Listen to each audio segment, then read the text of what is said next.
บายดีสวัสดีพี่น้องที่เข้าหลบรักทุกท่านเมื่อนี้พี่น้องท้องผ้าแจ่มใสเมื่อคืนฝนตก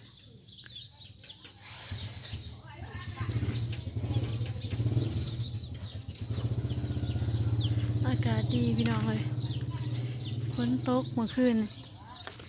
ซุ่มเย็นในน้อยหนึ่งยืนกระหกง่วงกว่าแล้วพี่น้องยังขืมผ้าขืมพ้นอยู่มือนี่ก็คือซีเมนต์ส่งสิโตอีกแหละอันนี้แมันอยู่บันซอกแล้วพี่น้องบันซอก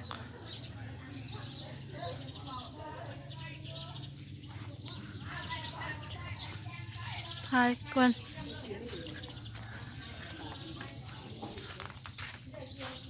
ขืมพี่น้องเลยขืมพ้น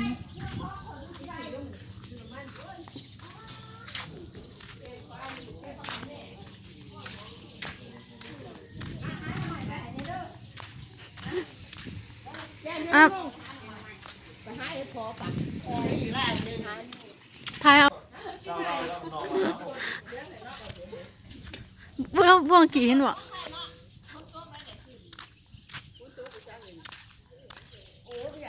คืมพี่น้องคืมพ้นคืมพาคืมพ้นเมื่อคืนนี่ตกสองเถื่อแล้วพี่น้อง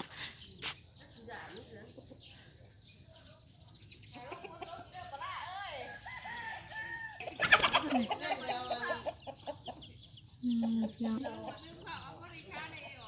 คืมพาคืมพ้น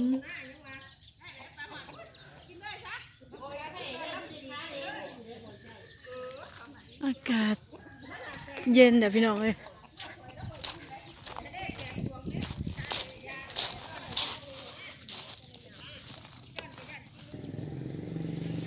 อากาศดีพี่น้อง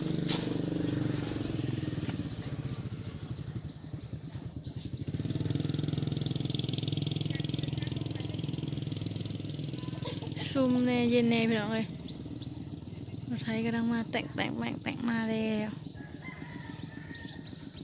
อยู่เป็นซอกค่ะมันมีธรรมศาสตร์ร้ายกว่าอยู่เป็นย่างนะพี่น้องมาเล่นพี่น้องมันนอนเล่นพี่น้องคือเก่าแหละ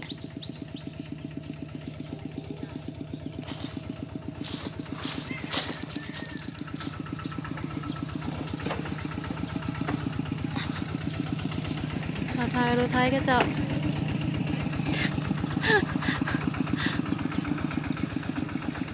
ก็จะกลับไปทุ่งนาทุ่งไร่พี่น้องเลยข้าว่าพูดตกนี่ก็เย็นเน่ไม่แห้งเน่อยากให้งานกับบ่เมื่อยนะเมื่อคืนนี่ฝนตกสองเถื่อเลยตอนประมาณหก7 โมงแรกนี่แหละแล้วก็ประมาณเที่ยงคืนพี่น้องฝนตกนะตอนนี้ก็ยังคืมอยู่ขึ้นมันช่วงสิโตอีกอยู่เลยพี่น้อง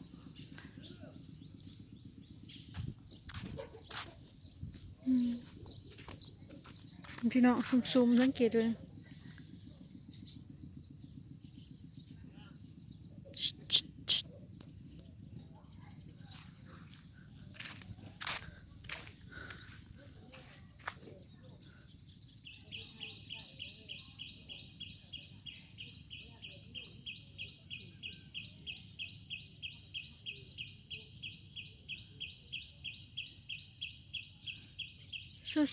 สดชื่น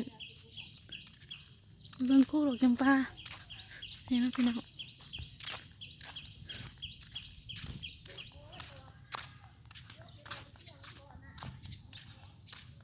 จำปาบาน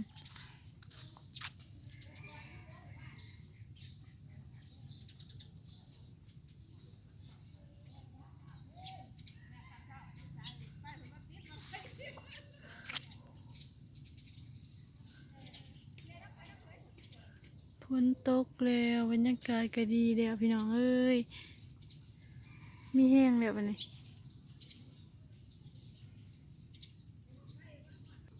บรรยากาศแบบบริสุทธิ์ดีพี่น้องบรรยากาศสดประมาณอ่าอากาศนะแบบมันดีเลยกันฝนตกนะสังเกตว่าอากาศดีเลยพี่น้องสดชื่นแห้งเลยโอ้ยกำลังยางมาเลย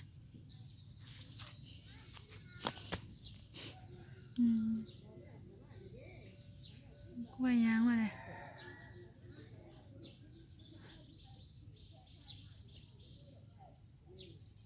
ทางอันกรุงเทพหรือว่าต่างจังหวัดแต่พี่น้องฝนตกอยู่ว่าคอมเมนต์มาบอกกันเด้อพี่น้องถ้ามื้อนี้ขาโตกอีกก็คือสิดีกันทางฝุ่นน่ะครึมๆได้เห็นบ่ครึมพ้นครึมแห้ง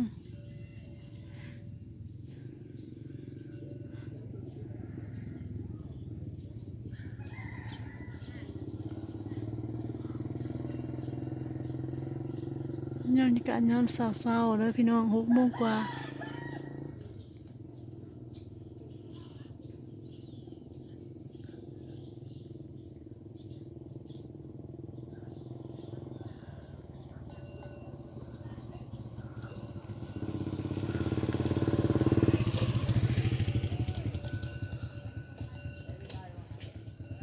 นี่ควายมาแล้วควายกำลังจะออกไปทุ่งไร่ทุ่งนาแล้ว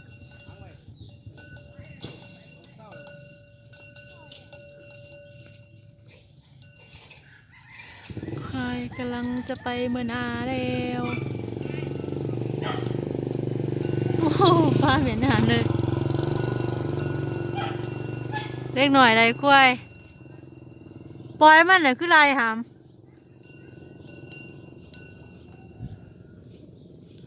บ่ปล่อยควายคือไรน้ำมันบ่ไปข้างหน้าบ่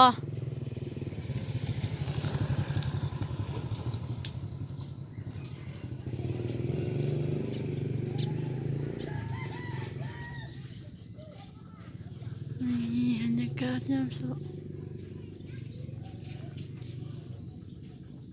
มันบ่ไปเองบ่หามเออเออ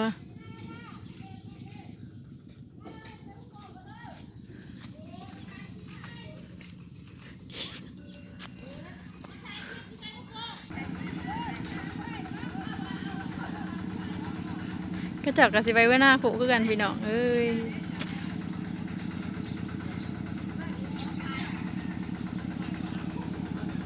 ไปน้ำแน่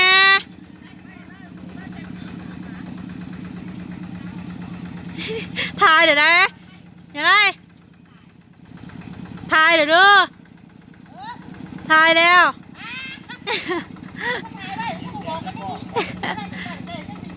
ต่างจงต่างใจยังถ่ายซื้อไปน้ำเนยเอานางอ่ำกับไปบ่นี่นางไอ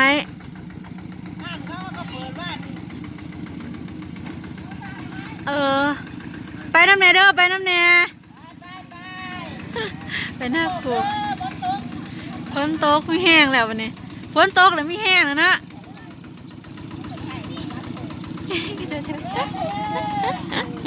ไปน้ำเนย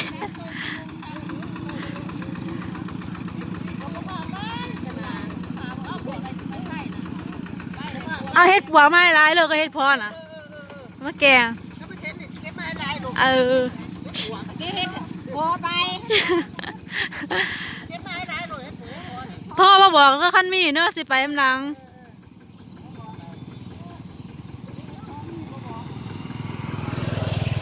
อุ้ยถามงามๆนะจะแม่ไหนไปนั่งไปก็จับไปจริงไ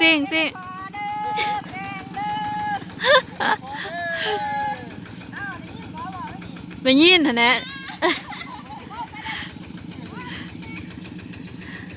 นี่ทางนี้งัวก็ออกมางัวไปตรงหน้าแล้ว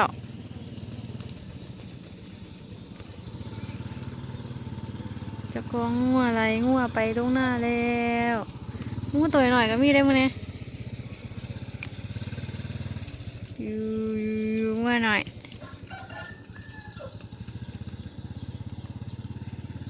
เบิดแล้วพี่น้องบรรยากาศดีแห้ง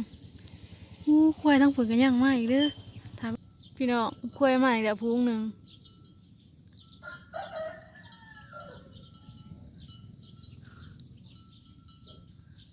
ควายมาแล้วเด้อเสียงฝากันยังดังอยู่ด้วยพี่น้องคุณลุงคนหยันไปโขกเลยนี่พี่น้องควายหลาย มีแต่ตัวงามโอ้ยอยังมาส้นก็ได้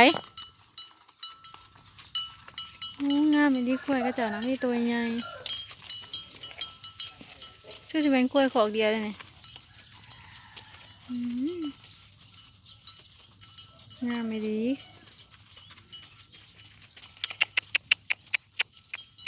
สะอันเขาเงาๆนะ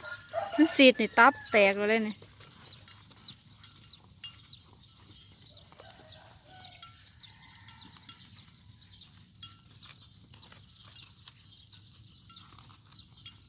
ไปแล้วพี่น้องพอกันไหมคลิปหน้าพี่น้องอย่าลืมกดไลค์กดซับสไครต์กดแชร์ด้วยพี่น้อง